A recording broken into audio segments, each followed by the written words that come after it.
Assalamualaikum warahmatullahi wabarakatuh.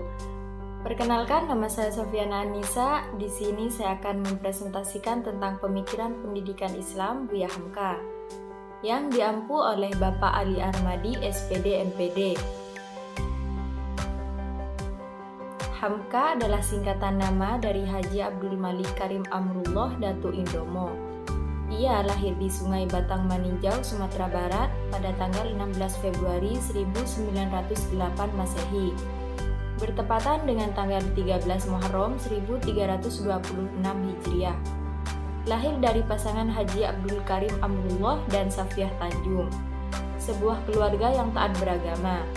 Ayahnya adalah seorang ulama besar dan pembawa paham-paham pembaruan Islam di Minangkabau. Buya adalah panggilan khas untuk orang Minangkabau. Tak seperti kebanyakan para tokoh, pendidikan formal Buya ditempuh hanya sampai kelas 2 SD Minanjau. Saat Buya berumur 10 tahun, pada 1906 ia mendalami ilmu agama di Sumatera Tawalib di Padang Panjang, sekolah Islam yang didirikan ayahnya sepulang dari Mekah.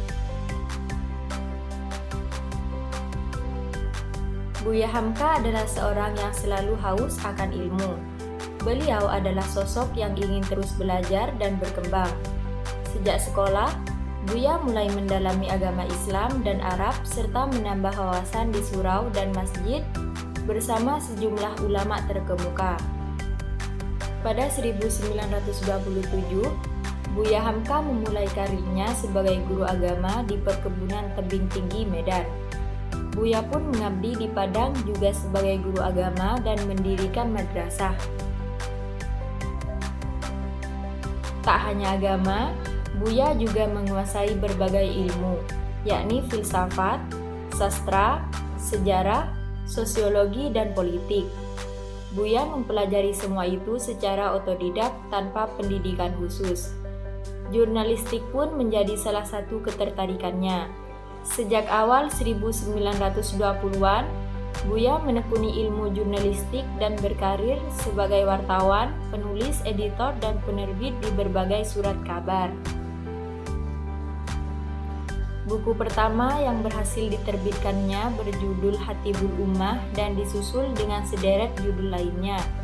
Saat Perang Revolusi pun, Buya turut mengusir penjajah dengan cara mengobarkan semangat pejuang.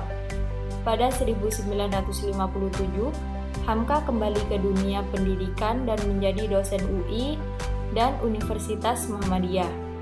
Karirnya pun terus menanjak dan terpilih sebagai Rektor Perguruan Tinggi Islam Indonesia.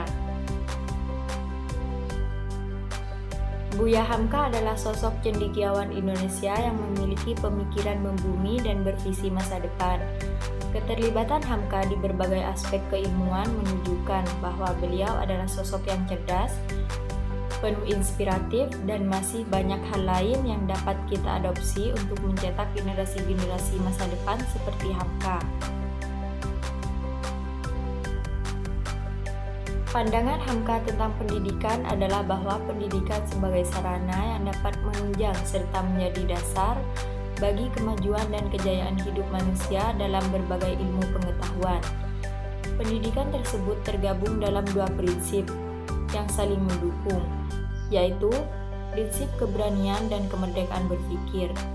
Bagi Hamka, ilmu yang tidak diikuti dengan amal dan perbuatan tidak berguna bagi kehidupan. Ilmu pengetahuan mesti diamalkan, bukan hanya untuk dipelajari saja. Relevansi pemikiran pendidikan Islam Hamka dengan kondisi saat ini. Pada pemikiran konsep dasar dan tujuan pendidikan Islam, Hamka memberikan penekanan yang sangat kuat pada pembentukan fondasi agama atau akidah dan akhlak bagi peserta didik. Dan ini mengandung makna bahwa fondasi keagamaan seseorang, khususnya akidah dan akhlak, merupakan komponen yang tidak boleh ditawar-tawar lagi. Merupakan keharusan bagi peserta didik untuk difahami, dikuasai, dan sudah menjadi kesatuan yang utuh dalam jiwa dan raga peserta didik. Hamka dalam hal ini sangat yakin apabila kedua komponen tersebut sudah teraktualisasikan dalam diri peserta didik.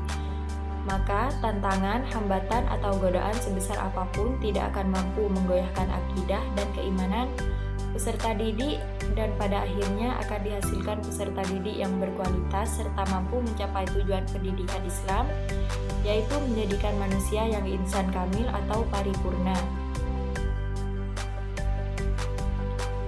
Konsep pendidikan menurut Hamka adalah didasarkan pada 3 aspek potensi peserta didik, yaitu jiwa, jasad, dan akal.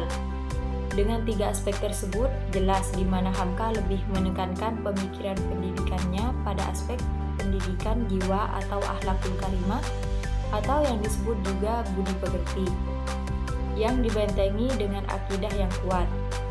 Maka saya sepakat bahwa pemikiran Hamka ini masih relevan, bahkan tidak hanya untuk saat ini, tapi juga untuk masa yang akan datang. Dengan kekuatan jiwa yang dibentengi oleh akidah dan akhlak yang kuat, maka jasad yang cenderung bergerak ke arah duniawi dan akal yang cenderung mengarah kepada logika dan mudah diombang-ambingkan dengan berbagai kemungkinan kebenaran menjadi tunduk kepada jiwa. Artinya, jiwa sebagai pengendali utama, sementara jasad dan akal adalah pihak yang dikendalikan. Dengan demikian, maka pemikiran Hamka di sini mampu merespon kondisi yang terjadi saat ini dan sangat tepat untuk terus diterapkan dan dikembangkan. Kesimpulan, menurut pemikiran Hamka, tujuan pendidikan Islam adalah untuk mencari keridhaan Allah, membangun akidah keislaman yang kuat dan budi pekerti yang tinggi, sehingga menghasilkan peserta didik yang berakhlak mulia serta mempersiapkan peserta didik untuk hidup secara layak dan berguna di tengah-tengah komunitas sosialnya. Mungkin sekian dari saya, kurang lebihnya mohon maaf. Wassalamualaikum warahmatullahi wabarakatuh.